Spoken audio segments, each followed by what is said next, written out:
जी हाँ दोस्तों, वही होना शुरू हो गया जिस बात का डर ममता बनर्जी के बागी गुट से लेकर के दिल्ली में बैठे मोदी और शाह को थी।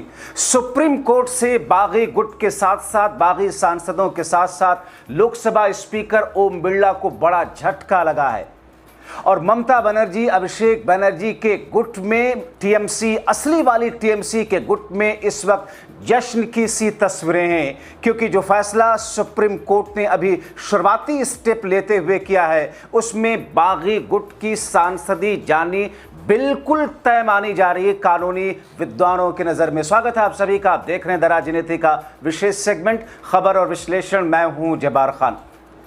दोस्तों, अब से करीब 16 घंटे पहले मैंने आपको दिखाया था कि किस तौर पर बंगाल में बागी सांसदों के बाद में बागी विधायकों की घर वापसी का रास्ता न सिर्फ बन चुका है, बल्कि एक बागी विधायक ने घर वापसी कर ली ममता बनर्जी के साथ आकर के, और कई सारे बागी सांसद रास्ते में हैं। 30 ऐसे विधायक थे जिनकी वापसी की बात की जा रही थी। मगर दोस्तों, 25 अगस्त आते आते 25 अगस्त की सुबह ममता बनर्जी के गुट के लिए एक बड़ी खुशखबरी लेकर के आया, क्योंकि जो शिकायत ममता बनर्जी के गुट ने, जो अपील, जो याचिका लगाई थी सुप्रीम कोर्ट में लोकसभा के स्पीकर से लेकर के बागी गुट के सांसदी के रद्द किए जाने को लेकर के, उस पर पहला बड़ा कदम सुप्रीम कोर्ट ने उठाते हुए जोर का झटका धीरे से दे दिया है बागी गुट को और मोदी और शाह को भी, साथ में स्पीकर बिरला को। खबर आपको दिखाते हैं दोस्तों। दरअसल बंगाल में क्या किया था, साम दाम दंड भेद सब कुछ अपना करके बंगाल को घेर करके जीतने के बाद में ममता बनर्जी की पार्टी को तोड़ करके सांसदों को एक छुटभैया पार्टी एनसीपीआई में एक तरीके से विलय करा दिया था अमित शाह ने। मगर उधर भी उस बागियों के एनसीपीआई में भी सिरफुटवल तो है ही है, लेकिन दरअसल इन 20 सांसदों की सांसदी को रद्द करने के लिए लोकसभा स्पीकर के यहां ममता बनर्जी, अभिषेक बनर्जी ने याचिका लगाई थी, मगर उस पर कुंडली मार करके मोदी और शाह के लिए काम करने वाले स्पीकर बिरला बैठे रहे। सुप्रीम कोर्ट में गए थे।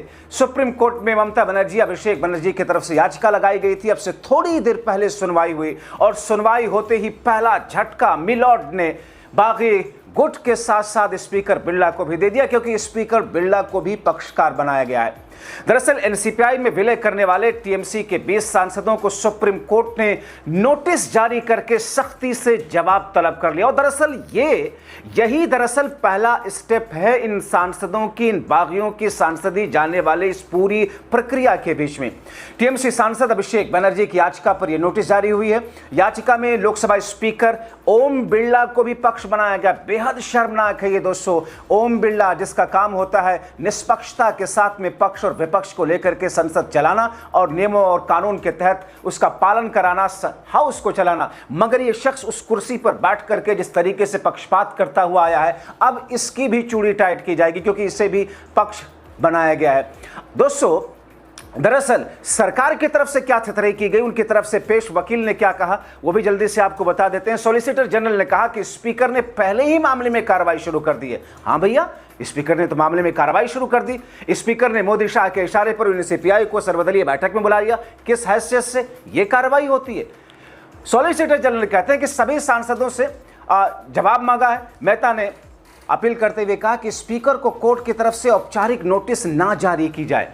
डर देखिए दोस्तों, थू से इनको तो डर लगता नहीं, फजीयत से तो इनको डर लगता नहीं। सब कुछ कानून, संविधान, लोकतांत्रिक मूल्यों को अपने जूतों तले रौंदने का ये अपना जागीर समझते हैं, अपना बपन समझते हैं। मगर फिर भी गिड़गिड़ाने लगे सरकार की तरफ से वकील पहुंचे हुए सुप्रीम कोर्ट में कि साहब वो स्पीकर को नोटिस औपचारिक तौर पर जारी मत कीजिए, क्योंकि इससे भारी बेइज्जती होगी।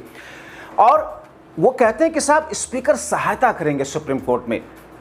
दरअसल दोस्तों, जबकि अभिषेक बनर्जी की याचिका में कहा गया कि इन सांसदों के खिलाफ में दल बदल कानून के तहत कार्रवाई होनी चाहिए, इनकी सांसदी, इनकी सदस्यता रद्द होना ही चाहिए, लेकिन स्पीकर बिरला ऐसा करने के लिए तैयार नहीं, क्योंकि अपने आकाओं को खुश रखना चाहते हैं, नाराज नहीं करना चाहते हैं। अभिषेक बनर्जी ने कहा कि इन सांसदों को ना तो आधिकारिक रूप से एक अलग गुट के रूप में मान्यता दी गई है और ना ही वैसा व्यवहार किया गया, क्योंकि दोस्तों संसद के भीतर अभी भी ये टीएमसी के सांसद लिखे जाते हैं, भले ही संसद के बाहर ये एनसीपीआई के सांसद कहे जाते हों।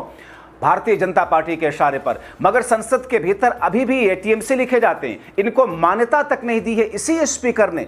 यही दरअसल इनकी स्थिति रही है। इन्होंने कहा कि अगर एनसीपीआई के रूप में मान्यता देनी है तो फैसला जल्द होना चाहिए था, लेकिन ऐसा कैसे हो सकता है कि एक तरफ तो उन्हें अलग पहचान नहीं दी जा रही और दूसरी तरफ जब वो सदन में बोलते हैं तो उनका समय हमारे टीएमसी के तय समय से काटा जाता है। अब देखिए, एक तो चोरी, ऊपर से सीनाजोरी, चोरी, झूठ, उसे छुपाने के लिए गलत और स्टेप, एक और झूठ।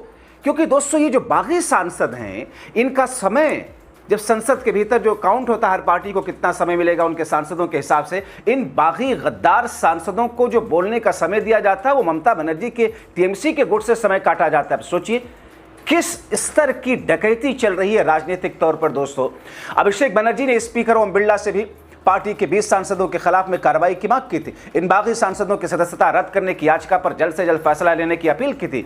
टीएमसी ने 20 बागी सांसदों के खिलाफ में जून महीने में ही संविधान की 10वीं अनुसूची यानी कि दल बदल विरोधी कानून के तहत याचिका दायर की थी। लेकिन क्या हुआ? ऐसे हजार ओम बिरला हो जाएं तो फिर देश को क्या फायदा हो सकता है? क्योंकि ये लोग संवैधानिक लोकतांत्रिक मूल्यों को कुचलते हुए सत्ता पक्ष के साथ में उनका एजेंडा चलाने के लिए बैठे हैं। अब दोस्तों, ऐसी स्थिति में एक बहुत बड़ा झटका सुप्रीम कोर्ट की तरफ से लगा है। अब दोस्तों, देश के राजनीतिक बुद्धिजीवी और कानूनी, खासतौर पर सुप्रीम कोर्ट अदालतों और कानूनी खबरों को विस्तार से देने वाले एक देश के एक बड़े प्लेटफॉर्म बार एंड बेंच की रिपोर्ट भी कुछ इसी तरफ इशारा कर रही है कि अब बागी सांसदों की बानो शामत आने की शुरुआत हो चुकी है। सुप्रीम कोर्ट का ये नोटिस जारी करना, बहुत खुश हो रहे थे दिल्ली से लेकर के बंगाल तक बैठे हुए बागी गद्दारों से लेकर के उनके आका, मगर एक एक करके सारी राजनीतिक तौर पर धज्जियां इनकी उड़ती हुई जा रही हैं। इससे पहले जो झटका लगा था, टीएमसी से बागियों के साथ जाने वाले बागी जो विधायक थे कासिम सिद्दीकी, उन्होंने बागियों की पोल खोलते हुए आकर के ममता बनर्जी के मंच पर उनका हाथ थाम लिया था और कहा था कि हमसे गलती हो गई दीदी, मेरा वहां जाना दरअसल धोखे से ले जाया गया। उन्होंने कहा था मुझे धोखे में रख करके दस्तखत करवाए गए थे, बागी गुट में शामिल किया गया था, सबने ममता दीदी को धोखा दिया। अब कईयों को लगता है कि एहसास उन्हें हो रहा है आने वाले दिनों में कई लोग दीदी के पास में वापसी करने वाले हैं। यानी कि दोस्तों, ये सिर्फ बागी सांसदों तक ही सीमित मामला नहीं है, क्योंकि बागी सांसदों में भी सिरफटबोल हो गया था। 3 वो सांसद जिन्होंने खुलेआम ये ऐलान कर दिया था कि साहब हम बीजेपी गुट वाले नहीं हैं, हम एनडीए के साथ में नहीं हैं, हम उस मीटिंग में नहीं जा रहे हैं जिस मीटिंग में भारतीय जनता पार्टी और इन बागियों के बीच की गुटर चुटर की पर्दे के पीछे जो रणनीति बनती है, हमें उसमें ना जोड़ा जाए। साथ ही साथ इनके बाद में एक और सांसद ने ही कुछ इसी तरीके का ऐलान किया था और इसके बाद माना यह गया कि चूंकि चीन से 4 अलग हो रहे हैं सांसद, तो 16 के सांसद ही अपने आप चली जाएगी। मगर अगर ईमानदार स्पीकर हो लोकसभा का, तब ना वो इतने दिनों से, आप सोच लीजिए जून जुलाई अगस्त तीसरा महीना चल रहा है, मगर वो शख्स जिसने सबसे ज्यादा संवैधानिक और लोकतांत्रिक मूल्यों को नुकसान पहुंचाने वाले में अपना नाम दर्ज कराया स्पीकर बिरला, उस शख्स ने अभी तक फैसला नहीं दिया है कि इनके सांसदी रद्द हो या ना हो, इनको अलग गुट के तौर पर मान्यता दी जाए या ना दी जाए। क्योंकि वो कुंडली मार करके बैठे हैं और वो जानते हैं कानूनी तौर पर वो ऐसा नहीं कर सकते। इसीलिए इन बागी सांसदों का संसद में बोलने का समय भी टीएमसी के ही समय से काटते हैं स्पीकर बिरला और पाठ पढ़ाते हैं ज्ञान का। अगर राहुल गांधी पॉकेट में हाथ डाल करके संसद के भीतर आते थे, कहते ओ मिस्टर, ये कोई पार्क नहीं है, ये संसद की मर्यादा होनी चाहिए। मगर संसद के उस महामहिम टाइप वाली कुर्सी पर बैठ करके मिस्टर बिरला आप क्या करते हैं? अब दोस्तों, एक तरफ सुप्रीम कोर्ट से यह बड़ा झटका, तो दूसरी तरफ कल ही बागी विधायकों की घर वापसी, जिसमें से एक ने कर ली, बाकी 3 की ओर से गुगाड़ थी। बताया जाता कि अमन डागा से टीएमसी विधायक पीरजादा कासिम सिद्दीकी, जिन्होंने घर वापसी की है। आने वाले दिनों में दोस्तों अब बागी विधायकों में भी बड़े स्तर पर घर वापसी होगी, बागी सांसदों में भी बड़े स्तर पर घर वापसी होगी सुप्रीम कोर्ट के फैसला होने से पहले। अब ऐसी स्थिति में दोस्तों अमित शाह या फिर भारतीय जनता पार्टी जो ये सपना देख रही थी कि साहब संसद का मानसून सत्र खत्म हो गया, भले ही औपचारिक तौर पर वो खत्म ना हुआ, भले ही कहा गया कि अनिश्चित काल के लिए स्थगित कर दिया, लेकिन इस बीच में हम स्पेशल सेशन ला करके परिसीमन बिल को पारित करा लेंगे, क्योंकि जोड़ तोड़ की राजनीति तो वो अलग अलग राज्यों में सांसदों को खींचने के लिए कर ही रहे थे। मगर शरद पवार के सांसद उनके हाथ से गए, डीएमके के सांसद उनके हाथ से गए और टीएमसी के बागी सांसद भी उनके हाथ से रेत के मानंद फिसलते हुए जा रहे हैं। जिस दिन भी यह फैसला आ जाए कि बागी सांसदों की सांसदी रद्द की जाती है, क्या मुंह दिखाएंगे भारतीय जनता पार्टी के ये लोग, ऑपरेशन लोटस चलाने वाले ये लोग? तो फिर एक ऐसी स्थिति 25 अगस्त 200 एक बड़ी तारीख है बंगाल की राजनीति से लेकर के देश की राजनीति पर। ममता बनर्जी, अभिषेक बनर्जी के गुट में एक तरफ जश्न की सी सुगबुगाहट है, क्योंकि दोस्तों उस जश्न की बुनियाद, उसकी जो प्लेट है, बेस प्लेट है, वो रख दी गई है। अब इस पर महज आने वाले दिनों में एक बड़ा निर्णायक फैसला आने के लिए आंखें सबकी लगी हुई हैं सुप्रीम कोर्ट की तरफ। आप क्या कहेंगे दोस्तों इन गद्दार बागियों के ममता बनर्जी से गद्दारी करने, दिल्ली में बैठे हुए भारतीय जनता पार्टी के ऑपरेशन लोटस के जरिए टीएमसी को तोड़ने, और फिर सबसे ज्यादा अगर लोकतांत्रिक और संवैधानिक मूल्यों को इस देश के साथ में किसी ने खिलवाड़ किया है तो स्पीकर की कुर्सी पर बैठ करके ओम बिरला, और अब सुप्रीम कोर्ट ने जो हंटर चलाया है। इन तमाम कड़ियों को जोड़कर दोस्तों आपको क्या लगता है, अपनी राय कमेंट बॉक्स में जरूर लिखें।